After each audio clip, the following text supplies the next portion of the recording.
Kia ora. You're listening to an AI-generated discourse using Gemini Pro 2.5. All right, welcome. In today's Explainer, we're going to break down a really fascinating editorial from the Journal of Open, Flexible, and Distance Learning. It dives deep into one of the biggest questions in academia right now. How is generative AI completely changing the game for scholarly work? Okay, let's get right into it, because as the author points out here, we're not talking about minor tremors. The arrival of these powerful AI tools, well, it brings both these amazing, exhilarating new opportunities and, at the same time, some seriously profound challenges for academic publishing as we've always known it. So, first things first, let's look at the optimistic side of things, right? The editorial really makes a powerful case for AI, not as some kind of replacement for humans, but as a tool that can make the entire process of sharing knowledge way more efficient and accessible for pretty much everyone. I mean, just look at this list. You've got AI-powered tools that can help authors and editors at pretty much every single step of the way. We're talking about everything from improving the grammar in a manuscript to finding the absolute perfect expert to review it. The whole idea is to speed everything up, making new research easier to find and getting it out to the world faster. And listen, this isn't just some what-if scenario. The very journal that published this piece is already putting AI to work. They're actually using it to do initial checks on new submissions. This helps them make sure that articles are a good fit for the journal right from the get-go, which just smooths out the whole path to peer review. So, when you put it all together, what does it really mean? Well, the big picture here is the immense potential for AI to augment, and that's the key word, augment, not replace, the vital work that authors, editors, and reviewers do. The end goal is a smarter, faster, and more effective way for us to all communicate scholarly work. But, and this is the big but, all of this incredible promise comes with some significant peril. It leads us to the central question that is probably keeping a lot of editors and academics up at night. If an AI can write like a human, what on earth does that mean for trust and originality in research? You see, the rise of AI-generated content isn't just a technical problem we have to solve. It is a massive ethical minefield. It brings up these really serious concerns about accuracy, about hidden biases, and even about what it fundamentally means to be an author. And we're not talking about small hiccups here.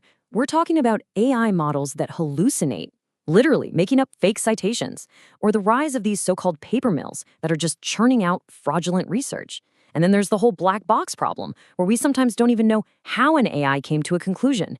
Every single one of these issues, it strikes right at the heart of the rigor and trust that the entire academic mission is built on. This quote from the editorial really just hits the nail on the head. It gets to a fundamental problem, you know?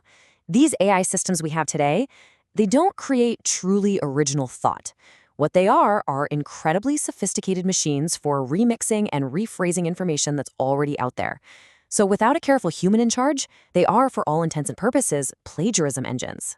So, faced with all these dangers, what's the academic world supposed to do?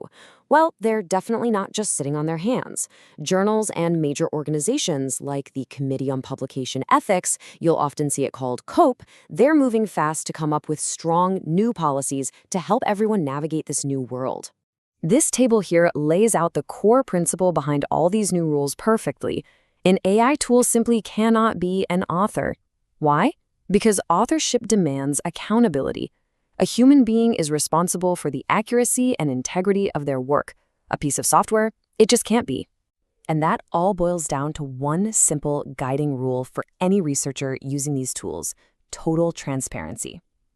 The consensus that's emerging is that authors absolutely must disclose what AI tool they used, exactly how they used it, and where in their manuscript it was used. It's all about being completely upfront. Okay, so if AI brings all these huge risks, what's the best way forward? Well, the editorial makes a really interesting argument. It says the answer isn't to just build walls and try to ban the technology. Instead, maybe the most powerful response is to lean in hard to the principle of openness. Yeah, just think about it for a second. When research is openly and freely available for everyone to see, it creates this huge pool of high-quality data. That data can then be used to train better, more ethical AI models. Plus, it lets the entire global community look at the work, which makes it way easier to spot errors or misuse. So in this new age of AI, open access becomes this critical line of defense for academic integrity.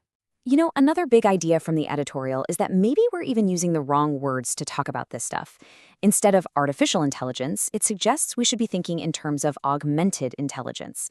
That phrase really nails the ideal role for these tools, not as a replacement for human thought, but as a powerful assistant that enhances our own intellect and judgment. And that quote right there, that's really the bottom line, isn't it?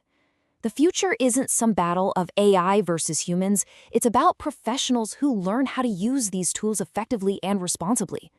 So the challenge for academic publishing, and really for all of us, is to embrace AI's power while fiercely protecting those core human values of scholarship: integrity, accountability, and of course, the relentless pursuit of knowledge.